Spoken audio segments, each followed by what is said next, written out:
Hello students, how are you? Welcome to my channel educational scholar और मैं doctor Sophia. आज के इस लेक्चर में हम इंक्वायरी बेस्ड लर्निंग के बारे में पढ़ेंगे। Inquiry method which is related to the study, inquire which is related to that of the question based learning, जिसमें आप चीज़ों को एक्सप्लोर करते हो, चीज़ों को फाइंड आउट करते हो by asking certain kind of questions. लेकिन आगे जाने से पहले मेरी आपसे रिक्वेस्ट है कि अगर अभी तक आपने चैनल को सब्सक्राइब नहीं किया तो काइंडली इसे सब्सक्राइब कर दें। सो इंक्वायरी बेस्ड लर्निंग, जिसमें हम चीज़ों को एक्सप्लोर करते हैं, फाइंड आउट करते हैं, कोई चीज़ें हमारे माइंड में हों, कोई क्वेश्चंस हमारे माइंड में हों, you can ask questions about it. जब आप क्वेश्चंस करते हो तो आपको उनके आंसर्स मिलते हैं, उन आंसर्स की बेस पे आप फर्दर क्वेश्चंस करते हो, आप चीज़ों को इन्वेस्टिगेट करते हो, फिर जो आपकी आंसर्स आते हैं उनको रीड आउट करते हो, उन्हें रिसर्च करते हो या उनके बारे में फर्दर मटेरियल फाइंड आउट करते हो और उसे एक क्रिएट करते हो। फिर इसके लिए आप दूसरों से डिस्कशन भी करती हो और जो डिफरेंट आइडियाज़ हैं फिर उन्हें रिफ्लेक्ट करते हो, यानी किस तरह से आइडियाज़ को एक्सप्लेन कर देते हो। आप कह सकते हो कि इन्वेस्टिगेशन, क्रिएशन, डिस्कशन, रिफ्लेक्शन, यानी किसी चीज़ के बारे में इंफॉर्मेशन को गेन करना और फिर उस इंफॉर्मेशन को एक्सप्लेन करना, these all things are interrelated to each other, और ये सब आपके इंक्वायरी बेस्ड लर्निंग के अंदर आते हैं। जैसे आप कोई चीज़ पढ़नी होती है तो जिस तरह आप बुक्स से हेल्प ले रहे होते हो, टीचर से हेल्प ले रहे होते हो, जिस तरह इस वक्त यूट्यूब वीडियो देख रहे हो, यूट्यूब वीडियोस वगैरह से हेल्प ले रहे हो, यानी आपके माइंड में कोई क्वेश्चंस थे जिनके आंसर्स आप डिफरेंट वेज से फाइंड आउट कर रहे हो। तो आज के लेक्चर में हम इस बारे में देखेंगे। So when you do stuff that is real, ठीक है, यानी इंक्वायर का मतलब है कि वाकई ही जब कोई आप रियल बेस्ड थिंग्स, यानी ऐसी को काम करने लगते हो कि जो रियलिटी में एग्जिस्ट कर रहा होता है। समटाइम्स इसमें प्रोजेक्ट्स होते हैं, आपके रिसर्च काइंड ऑफ प्रोजेक्ट्स हो सकते हैं। For example certain kind of problem है जिसको सॉल्व करने में या जिसके बारे में काम करने में आपको लेस से ज़्यादा टाइम के हेल्प ले सकते हैं। समटाइम्स आपको ग्रुपिंग में काम करना पड़ता है। फॉर एग्जांपल स्टूडेंट्स या किड्स जो हैं ग्रुप में काम करते हैं ताकि वो अपने कोलीग्स की या टीचर्स की या बड़ों के हेल्प ले लें। इट्स फन, यानी इसमें आप क्या कर सकते हो कि चीज़ों को आंसर्स फाइंड आउट कर सकते हो अपनी लर्निंग को इन्वॉल्व करके, दूसरों से हेल्प लेके। So you can say it's a method that focuses on students investigation and hands on learning, यानी जिसमें आप आस्क करके क्वेश्चंस करते हो, रिव्यू ऑफ लिटरेचर करते हो, मतलब कि जो ऑलरेडी एग्जिस्टिंग सोर्सेज हैं उनसे इंफॉर्मेशन हासिल करते हो, फिर अपने हाथों से या थ्योरी के बाद जैसे प्रैक्टिकल एस्पेक्ट्स में अपने हाथों से कोई चीज़ें परफॉर्म करके देखते हो, तो आपकी चीज़ें, आपकी जो लर्निंग है वो ज़्यादा बेटर हो सकती है। You can ask about questions, you can investigate by using review of literature, you can create certain kind of ideas, you can discuss them with your colleagues or your friends, and you can reflect, यानी जो multiple ideas में से जो आपको better लगे उनको further आप explain कर सकते हो। यानी इंक्वायरी बेस्ड में यू कैन से ask and explore, by asking you can learn about different kind of things.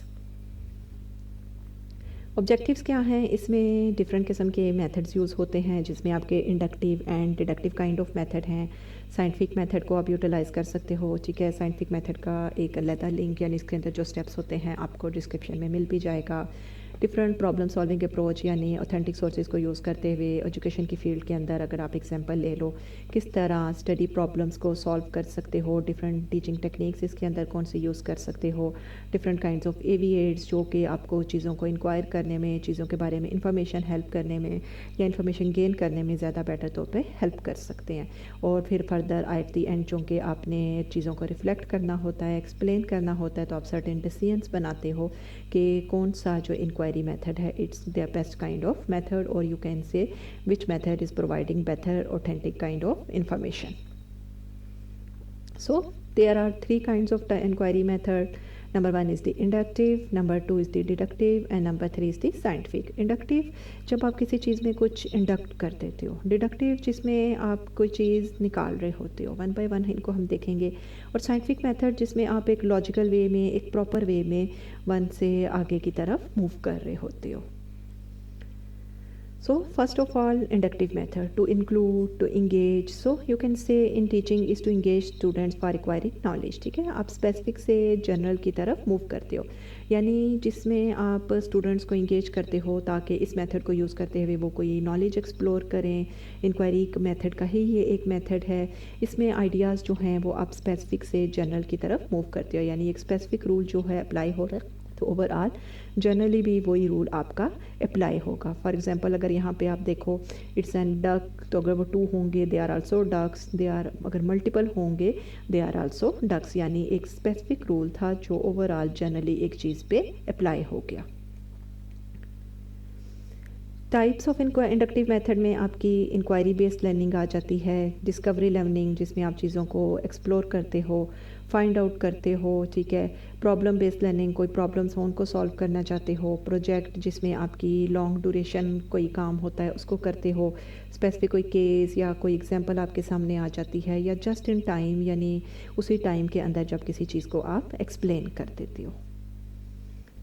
Second kind of method is जी आपकी डिडक्टिव मेथड। डिडक्टिव जिसमें से कोई आप चीज़ निकालते हो, ठीक है, to find out something. It's a give theories और to present something as it is, यानी थ्योरी ऑलरेडी डेवलप हो जाती है, जनरल है, और इसे आप एक स्पेसिफिक रूल जो है वो अप्लाई कर देते हो, ठीक है, यानी जिसको आप चेंज नहीं कर सकते। For example it's another form of the reasoning, चूँकि जनरल से स्पेसिफिक की तरफ मूव कर रहे हैं। जैसे all dogs are mammals, so Fido is a dog, he is also है मैमल, ठीक है, फिडो भी एक मैमल है, ठीक है। तो यानी आप एक जनरल रूल था, ठीक है, जो आपने एक स्पेसिफिक केस के ऊपर भी अप्लाई कर दिया, ठीक है।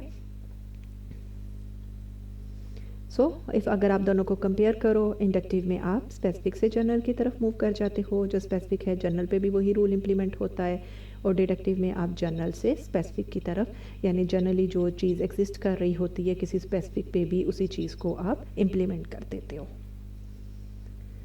अगर आप दोनों को कंपेयर करो इंडक्टिव मेथड में, ठीक है, आप ऑब्जर्वेशन से स्टार्ट करते हो, फिर चीज़ों का एक लेआउट एक्सप्लेन करते हो, उसकी बेस पे हाइपोथेसिस देते हो, इन्फॉर्मेशन जो आपके पास होती है टेंटेटिव हाइपोथेसिस है, लेटर ऑन पता लगता है कि ट्रू है या रॉन्ग है, और उसकी बेस पे कोई थ्योरी देते हो। चूँकि डिडक्टिव में आप स्पेसिफिक से जनरल की तरफ जा रहे होते हो, इसलिए थ्योरी आपको ऑलरेडी पता होती है, ठीक है, उसी की बेस पे आप हाइपोथेसिस देते हो, ऑब्जर्वेशंस देते हो, और ऑब्जर्वेशंस के थ्रू उस चीज़ को आप कंफर्म कर देते हो। डिफरेंस देखा जाए तो इंडक्टिव मेथड जो है ये आपका स्लो प्रोसेस है। डिस्कवरी मेथड है, इसमें आहिस्ता आहिस्ता आप चीज़ों को एक्सप्लोर करना होता है, फुल ऑफ एक्टिविटी है, और इसमें आपको न्यू नॉलेज भी मिल रहा होता है, यानी चीज़ों को आप मल्टीपल वे से इम्प्लीमेंट भी कर सकते हो। Deductive it's a fast process, क्योंकि इसमें आप किसी थ्योरी को फाइंड आउट नहीं करते, थ्योरी ऑलरेडी आपके पास पती पड़ी होती है।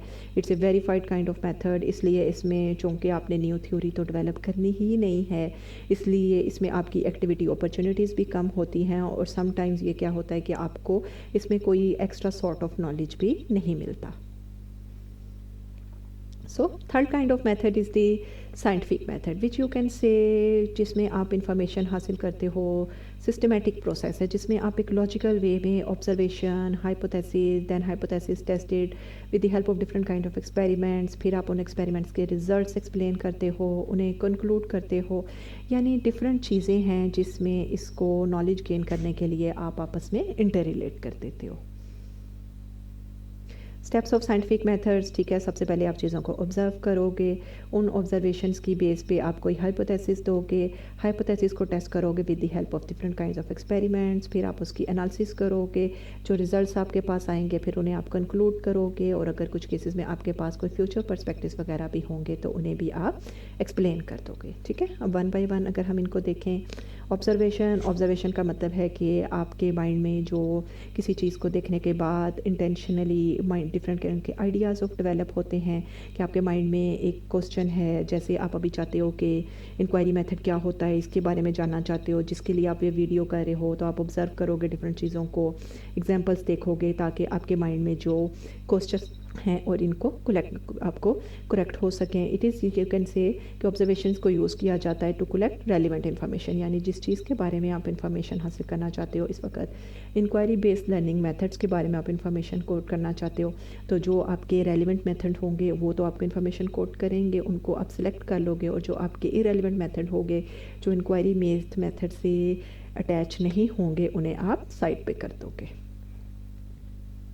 सेकेंड इज़ द हाइपोथेसिस, ठीक है, यानी ऑब्जर्वेशंस के बाद माइंड में आपके कुछ मफरूज़े भी जिसे कह सकते हैं, intelligence gas in the form of A statement, यानी आप कहते हो कि it could be like that, it could be like this, ठीक है। लेटर ऑन आपको नहीं पता कि ये हाइपोथेसिस सच्ची साबित होगी या नहीं होगी, ठीक है। जिस तरह सपोज फर्टिलाइजर्स की डिफरेंट एग्जांपल्स हैं ए बी सी, उसमें से आप कहते हो कि बी वाला जो फर्टिलाइज़र है इट्स बेस्ट, लेकिन जब लेटर ऑन जब तक आप प्लांट्स को इसके थ्रू ग्रो करके नहीं देखोगे आपको अंदाज़ा नहीं होगा।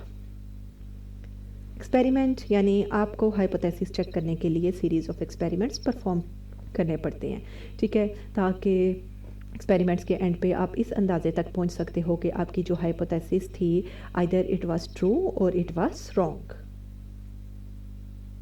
देन एनालाइज, जो आपके पास रिजल्ट्स आते हैं उनके पर आप डिफरेंट यानी हाइपोथेसिस को एक्सेप्ट करने के लिए या रिजेक्ट करने के लिए आप उनको एनालाइज करोगे। एनालिसिस करने के लिए आप डिफरेंट किस्म के मेथड्स यूज़ कर सकते हो, आप डिफरेंट स्टैटिस्टिकल सॉफ्टवेयर्स यूज़ कर सकते हो, टेबल्स की फॉर्म में, परसेंटेज की फॉर्म में अपने रिजल्ट्स को एनालाइज करोगे और फिर देखोगे कि आपके रिज़ल्ट ठीक हैं या नहीं। जो भी रिजल्ट्स आपके पास आएंगे उन्हें फिर आप कंक्लूड कर दोगे।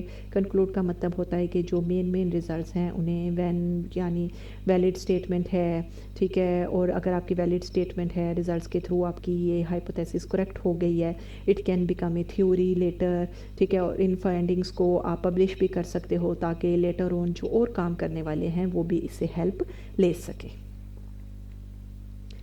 Modernisation step, so you can say overall observe, see a problem, ask a question, inquire करते हो, फिर उसके बारे में इंफॉर्मेशन कलेक्ट करते हो, उसकी बेस पे कोई हाइपोथेसिस देते हो, हाइपोथेसिस को टेस्ट करते हो with the help of certain kind of experiments, फिर अपने रिजल्ट्स को रिकॉर्ड करते हो और कोई कंक्लूजन किसी चीज़ तक पहुंचते हो कि हमने इससे ये हासिल किया है। Problem solving approach, another kind of the inquiry based method, जिसमें आपके पास कोई प्रॉब्लम होती है सपोज एजुकेशन फील्ड रिलेटेड कि आप एजुकेशन की को कैसे ज़्यादा बेटर बना सकते हो, तो इसमें आप डिफरेंट मेथड्स को यूटिलाइज़ करते हो कि हम एजुकेशन की फील्ड में या कोई सर्टेन काइंड ऑफ प्रॉब्लम को, सपोज स्टूडेंट्स को ग्रामेटिकल मिस्टेक्स हैं उनकी, वो ग्रामेटिकल, तो आप देखते हो कि कौन से मेथड्स को इम्प्लीमेंट करके हम उनकी ग्रामेटिकल मिस्टेक्स को बेहतर बना सकते हैं।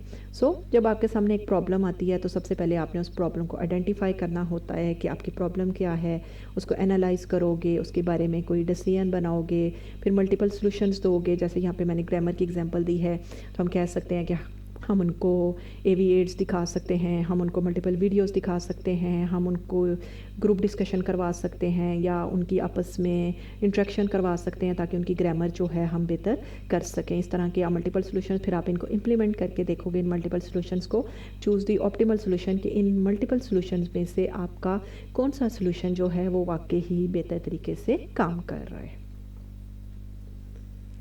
सो यू कैन से यू डिस्कवर अबाउट, असेस करते हो, एडवाइस करते हो, एग्जीक्यूट करते हो और इवेलुएट करते हो, ठीक है। यानी जब एक प्रॉब्लम आपके सामने आ जाती है तो उसके बारे में आप मल्टीपल सॉल्यूशंस देखते हो और उसमें से जो आपका एक जो परफेक्ट सॉल्यूशन है उसे आप साइड पे कर लेते हो यानी सिलेक्ट कर लेते हो।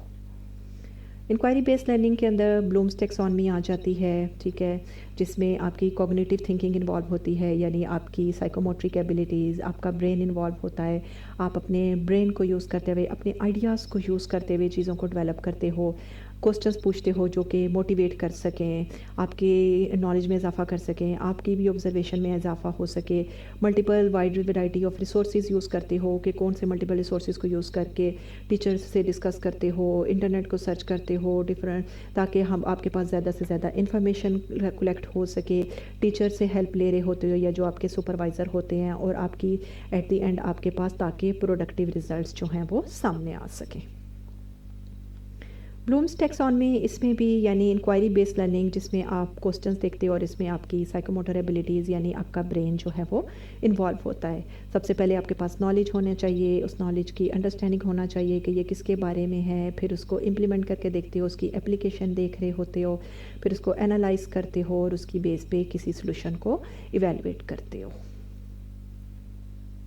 सो यू कैन से नॉलेज के अंदर आप कर सकते हो, चीज़ों को अरेंज कर सकते हो, डिफ़ाइन कर सकते हो। For example inquiry based learning की एग्जांपल ले लो कि इंक्वायरी बेस्ड लर्निंग है क्या, कौन कौन से डिफरेंट मेथड्स इसमें यूज़ कर सकते हैं, उसकी लेबलिंग करते हो, उसकी लिस्ट डेवलप करते हो, जो नेम्स ऑर्डर्स हैं उन्हें रिकॉग्नाइज़ करते हो, कंप्रीहेंशन यानी जो चीज़ें हैं उनको ज़्यादा बेटर तरीके से एक्सप्लेन करते हो। जिस तरह मैंने स्टार्ट नॉलेज में एग्जांपल जिसमें मैंने इंक्वायरी बेस्ड में उसकी डेफिनेशन वगैरह एक्सप्लेन की, कंप्रीहेंशन जिसमें मैंने आपको उसके मेथड्स बता दिए, इंडक्टिव मेथड बता दिया, कंडक्टिव मेथड, डिडक्टिव मेथड बता दिया, साइंटिफिक मेथड बता दिया, एप्लीकेशन जिस तरह हमने प्रॉब्लम सॉल्विंग अप्रोच की एग्जांपल ली कि उसको अप्लाई करके देखते हैं, डिमॉन्स्ट्रेट करके कि वाकई ही वर्किंग कर रही है या नहीं करी। उसके बाद जो आपके पास चीज़ें आती हैं उनकी एनालाइज करते हो, उनको मल्टीपल चीज़ों को आपस में कंपेयर करके देखते हो, क्रिटिसाइज़ करते हो, डिस्टिंग्विश करते हो, डिफरेंशिएट करते हो, सिंथेसाइज यानी चीज़ों को एक प्रॉपर सेटअप में, यानी जो चीज़ें आपको बेटर लग रही हैं, जैसे मल्टीपल सॉल्यूशंस में से एक सॉल्यूशन आपके लिए बेटर है तो उसे राइट कर लेते हो और उसको फिर फर्दर इवेलुएट करते हो और उसके लिए उसको अप्लाई भी करके देखते हो कि आइदर रियली इट्स वर्किंग और नॉट। सेकेंड करेक्टरिस्टिक्स थी आस्क क्वेश्चंस दैट मोटिवेट। आप ऐसे क्वेश्चंस करते हो जो कि आपको मोटिवेट करते हैं ताकि आप ज़्यादा बेटर तरीके से इन्फॉर्मेशन कोट कर सको।